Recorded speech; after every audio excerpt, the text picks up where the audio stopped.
সদ্য সমাপ্ত অর্থবছরে দেশে প্রবাসী আয় এসেছে ৩,৫৫৬ কোটি ২০ লাখ ডলার, যা আগের অর্থবছরের চেয়ে ১৭.৩% বেশি।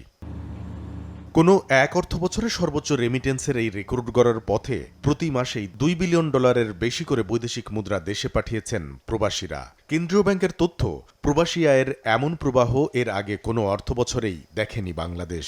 এমনকি প্রথমবারের মতো টানা ৬ মাস গেল ডিসেম্বর থেকে মে পর্যন্ত $3 বিলিয়ন বেশি করে প্রবাসী আয় দেশে আসার রেকর্ডও হয়েছে সদ্য সমাপ্ত অর্থবছরে।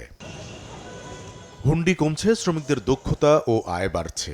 এমন প্রেক্ষাপটে প্রবাসীদের পাঠানো অর্থের লাভজনক বিনিয়োগে বন্ড চালুর দাবি করছেন জনশক্তি রপ্তানিকারকরা। সরকার যেহেতু প্রবাসীদের নিয়ে অনেক ড্রিম আছে, তার অনেক স্বপ্ন আছে, প্রবাসী কার্ড দিবে বলতেছে।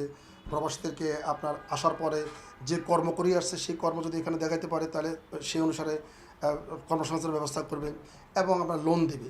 তো সেখানে প্রবাসী বন্ড যদি ওনারা চালু করে, রেমিটেন্স বন্ড যদি ওনারা চালু করে, আমি মনে করি চালু করা উচিত। যেহেতু প্রবাসীদের অনেক দাবি আছে, তাদের মধ্যে এটা একটা নতুনত্ব আছে। আমার মনে হয় প্রবাসীরা খুব উৎসাহ ফিল করবে এবং তারা সম্মানিত বোধ করবে। লাইফবয় কিনে কল দাও টোল ফ্রি নম্বরে, আর এক নিঃশ্বাসে গোল বলে জিতে নাও ফিফা বিশ্বকাপ 2026-এর এক্সক্লুসিভ পুরস্কার। তবে রিজার্ভকে স্ফীত করে বৈদেশিক ঋণ শোধ আর আমদানি ব্যয় মেটানোর মতো শক্তিশালী অর্থনৈতিক ভিত গড়ে তোলা কারিগররা বরাবরই বঞ্চিত থেকে যাচ্ছেন বলে অভিযোগ এ খাতের উদ্যোক্তাদের। লক্ষ্য অর্জনে তাই আগামীর নীতিকৌশল হাতে নেয়ার সময় সরকার যেন তাদেরও পাশে রাখে, সেই দাবি তাদের। শ্রমিক পাঠানোর ক্ষেত্রে যেসব পলিসি মেক করবেন, সেই পলিসি মেকিংয়ের সময় যদি আমাদের ব্যবসায়িকদেরকে সাথে নিয়ে পলিসি মেক করে, তাহলে এর গতিধারা বৃদ্ধি পাবে এবং প্রপার ওয়েতে মানে এই নিয়ম নীতি এটা তৈরি করতে পারবে। অনেক গভর্নমেন্ট অনেক ধরনের পদক্ষেপ নিয়েছে, অধিকাংশ পদক্ষেপ কিন্তু মুখ থুবড়ে পড়েছে। আমরা চাই গভর্নমেন্ট আমাদের সেক্টরের যে কোনো বিষয় আমাদের ব্যবসায়িকদেরকেও সাথে নিক। আমাদের ব্যবসায়িকদের মধ্যে অনেক প্রজ্ঞাবান ব্যবসায়ী আছেন, অনেক অভিজ্ঞ ব্যবসায়ী আছেন। প্রবাসীদের পাঠানো অর্থে রেমিটেন্স বন্ড চালুর পরামর্শ দিচ্ছেন অর্থনীতিবিদরাও, যেখান থেকে মিলতে পারে সরকারের উন্নয়ন প্রকল্প বাস্তবায়নে অর্থের যোগান।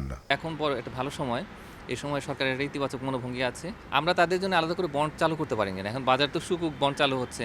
তো এরকম করে আমরা যদি আর বিশেষ বন্ডের ব্যবস্থা করতে পারি, রাষ্ট্রের বিভিন্ন রকমের প্রয়োজন, বিশেষ করে যে উন্নয়নের যে সহযোগিতা, তো সেই জায়গাতে আমরা তাদের অর্থ কাজে লাগাতে পারি। তারা যদি স্বেচ্ছায় এই বন্ডগুলো কিনেন বা এখানে যদি সংযুক্ত হন, তাহলে সেক্ষেত্রে দেশের অর্থনৈতিক উন্নয়ন হবে। সঙ্গে যারা তারা স্বীকৃতি পাবেন, হ্যাঁ, তারা সংযুক্ত হবে উন্নয়নের সঙ্গে। শ্রমবাজার সম্প্রসারণে দক্ষ শ্রমিক পাঠানোর যেমন বিকল্প নেই, তেমনি তা নিশ্চিতে প্রশিক্ষণ কেন্দ্র গড়ে তোলা সহ অভিবাসন ব্যয় কমাতে এ খাতকে ঝুঁকিপূর্ণ তালিকা থেকে বের করে সহজ শর্তে ব্যাংক ঋণের সুযোগ দিতে সরকারের হস্তক্ষেপ চান খাত সংশ্লিষ্টরা। কামরুল হাসান সবুজ, সময় সংবাদ, ঢাকা।